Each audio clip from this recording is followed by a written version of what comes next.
think that they knew you better than your own daughter did. I watched you as you laid there, so weak.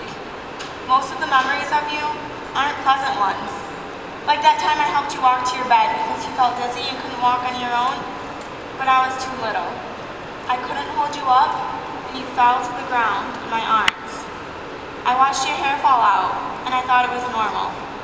I didn't realize it meant you were getting more sick. At 6 years old, I didn't think the hospital was a scary place. So when we had to take you there after you had a seizure in the grocery store, I wasn't worried. Hell, I didn't even know it was a seizure. You lost your hair, and I thought we could color some on with markers. You had surgery. I remember those awful looking staples. I hated them. So young and so hopeful. Things would get better, I believed. I didn't realize that when you were diagnosed, they gave you less than 3 months to live. We had fun times too, though. Lots of laughs. We'd spend an entire day on the swings and planting flowers in the garden. This one April Fool's Day, we told Daddy we're having another baby. I didn't yet realize how babies were made. I remember playing with the toys at the doctor's office where you worked. Little brother and I went into a room that had a computer in it and started playing with the buttons. We may or may not have broken it. I smile when I think about that. 8 years ago today, I woke up at the time I was born and I went and I sat with you in your room. You were silent and so was I, and sometimes we talked. But that was the best birthday that I ever had. And then you planted some tulips, and those hold your memories, and those are priceless. It was like you weren't even sick. But then, that inevitable day came. It was an April morning, and my sister and I were told that you passed away. We sat there embracing and crying for what seemed like days. Just the day before, I was opening my birthday presents in front of you. Somehow, beyond reason, you held on. You waited until my day was over. I'm so thankful for that. Your death impacted me, Mom.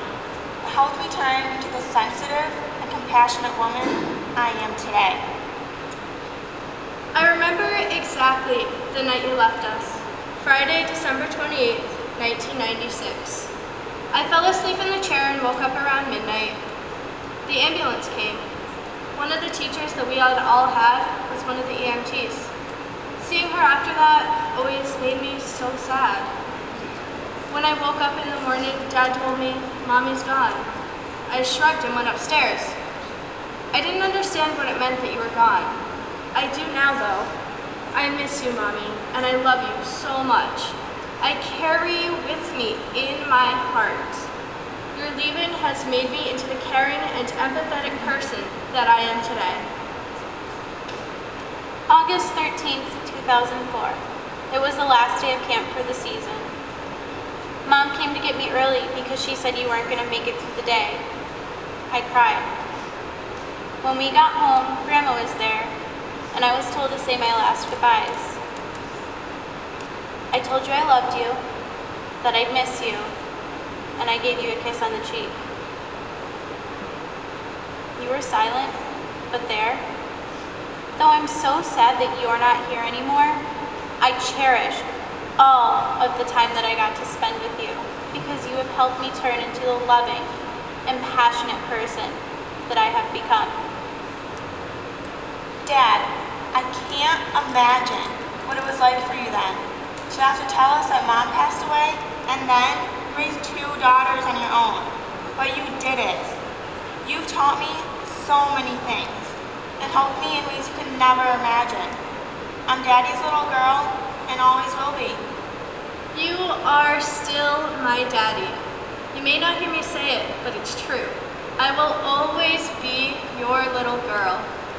One night I pointed to the picture of you and I from my graduation party. I said to my friends, guys, this is my dad, he's my hero. It's true, Dad. To this day, I am amazed and astonished at how you managed to do everything you did for us. You raised 5 kids by yourself. You sacrificed so much for us. Mom, I don't have a single memory of you and I before Dad got sick. So when Dad died, it was like I had to start this whole new relationship with my other parent. It was rough, to say the least. It took me until college to realize that I'm not the only one grieving, and that you had just lost your best friend and your husband. I cannot tell you how much I love and appreciate you. You were Mom and Dad. I am so proud of you, and I know that I could have never become who I am today without all of the help and sacrifices that you have made for me. Death is so tragic. It seems so final, like the end. At least, that's what we're taught. But what about all the things that death can teach us? How to stand strong on our own. To be kind, for everyone we meet is fighting a harder battle. How to love. How to empathize with others. That it's okay to be vulnerable. To realize that we are never actually alone. Sisters, cousins, aunts, grandmothers, and friends. We're all one. Women have this built-in intuition when it comes to helping each other and knowing when others need us. Women all over the world stand together to support each other. Though death is terrible, it has made us who we are as women. Things from our past have shaped us and made us, and all women, able to do amazing things in this world. We still talk about you on occasion. Sometimes we laugh when we think of you. And sometimes we cry. But we know that we always have you with us in our hearts. We have so little memories of you, but we have traces of you in us. You are part of us.